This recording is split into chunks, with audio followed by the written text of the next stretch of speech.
You guys hear me? This is Rob. Hey, Rob. How you doing? Doing good. I got Mr. Blankenship here if you want to pick his brain. How you doing, Buck? I'm doing great. I'm really glad that's done. Yeah. Kind of heartbreaking seeing you miss that last one there. Yeah, I think the last 15 miles, probably. I don't know what we ended up with, but the last 15 were really a struggle, mentally, and everybody here was trying to trick me into going.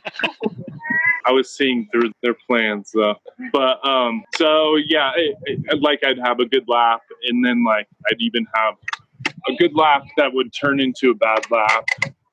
And then my foot just started to bother me. We changed shoes. That seemed to work. And then I just took a weird step at the bottom of my street, and it didn't twist my ankle, but it was just a weird step. And so that definitely bothered me the last 3 laps or so. And I was unable to generate a running motion, even you know what I mean?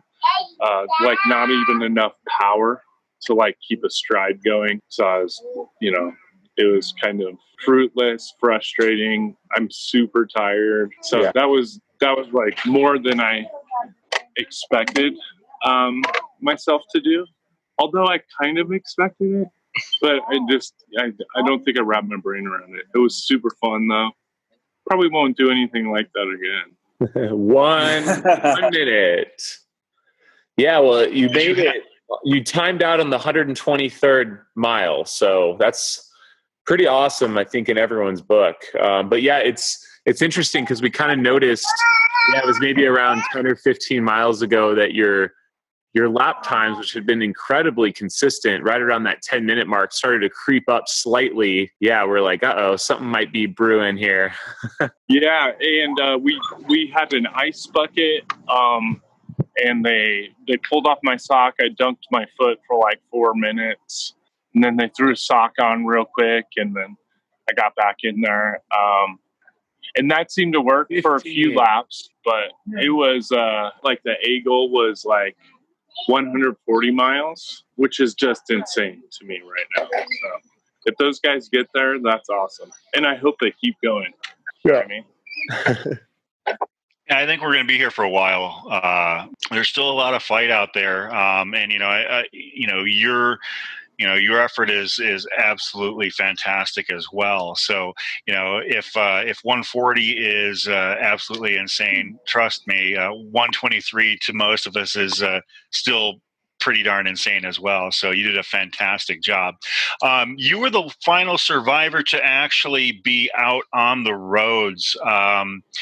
And we were a little bit concerned that you might be facing the elements, because I noticed that Rob had actually put up a tent wall on your canopy. Did the elements play any sort of factor for you over the course of the race that might have been a benefit or a hindrance? No, not really. I mean, it was it's monsoon, so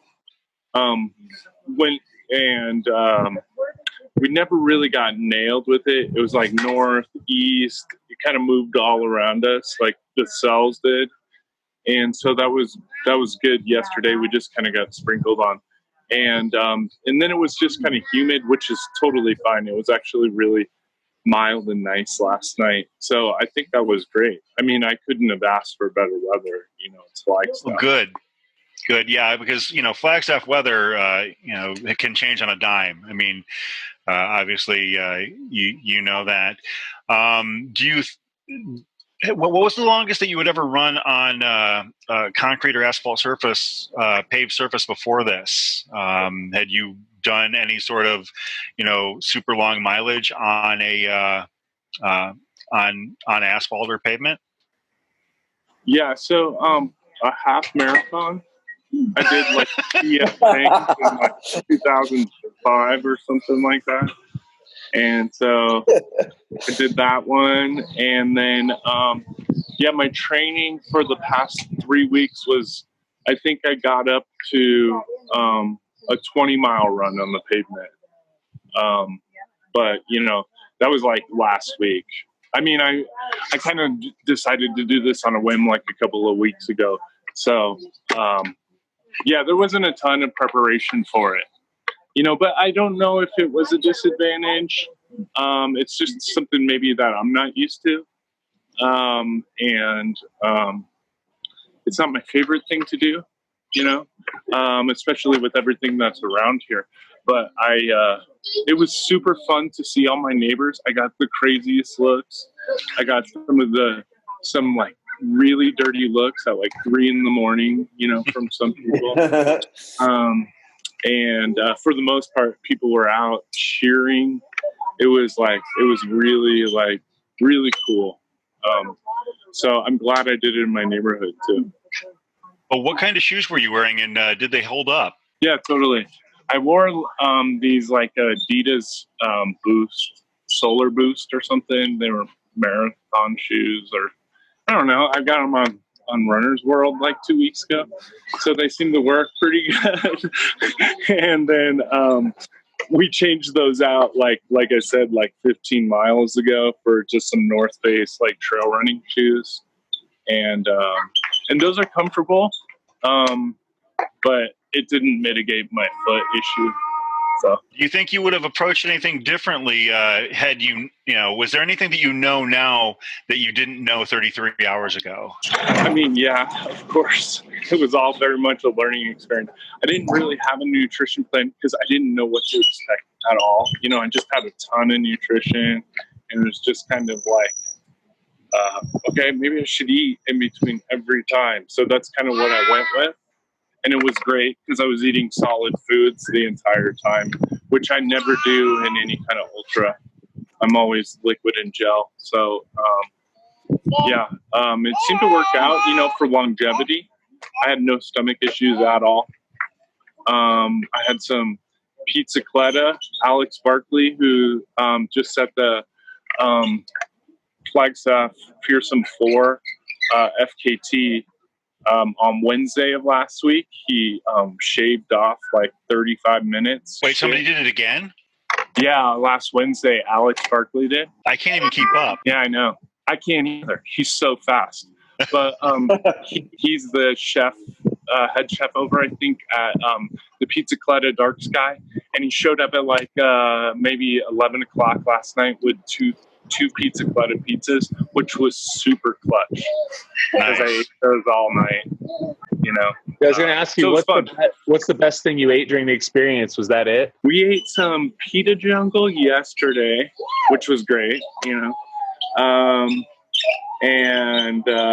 it's got to be the pizzicletta because that crust is like really easy on my stomach, so I could just munch on that. Nice. Yeah, you seem to have had a nice selection of food, eating pita jungle and pizzicletta over the course of your run. You seem to have it set up very nicely for you. Yeah, well, Rob has, he just like kept going back to his house and bringing new stuff over, and like the tent moved from like, it just kept expanding and expanding and expanding and expanding. So it was pretty fun to, every time I would come back, it was like a makeover in my tent. You know what I mean? I can't complain. I guess, one final question from me. So what's next in your running or racing schedule? Is there anything that you were expecting to do down the line still? Or was this kind of like, okay, well, let's see what happens? Yeah, totally. This whole, like, since March, it's just been kind of like, don't want to plan, don't want to commit too far out, can't really plan too far out. And so it's just been like kind of these couple week out, like adventures that are realistic, feasible around town that I can like tackle and that are fun, So that's kind of what I've been into lately. And I'm actually taking my comprehensive exams for my dissertation in about 2 weeks, which will consume most of my life for about 2 months. And then I'm on to my dissertation, which I'm assuming I'm going to be digging into that until May. So that's my main priority. But you know, I'm always down to do something fun. If you guys are ever in town, let me know. Awesome. Oh yeah, that's one of our favorite things to do coming from the valley is to get up and escape the heat and hang out in Flag. I've done that multiple times this summer myself, and actually headed over to Pizzacletta each time. So yeah, I really appreciate these kind of events, though. You know, I mean, you guys do a great job. Super fun, very like community, even though we're totally separate. You know, and so all night I kind of strategically just kind of stayed away from Zoom.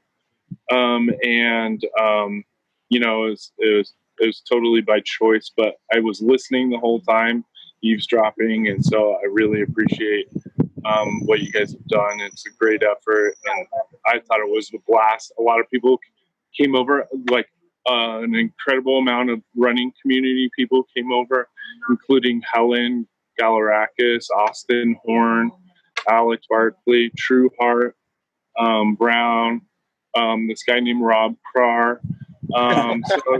Brian Tinder was over here too. So it's just like a really good, fun thing that you guys kind of, you know, drew to my house. So I appreciate it. Yeah, that's awesome. great You guys job have out there. Such a great community up there. That's awesome to see all the support come out. Totally. Bug, did you sign up for Leona Divide again? Oh, no, I did not. Yeah, I can't. I have commitment No, issues. okay. Thanks job, for your Buck. time, Buck. thanks. Rest up.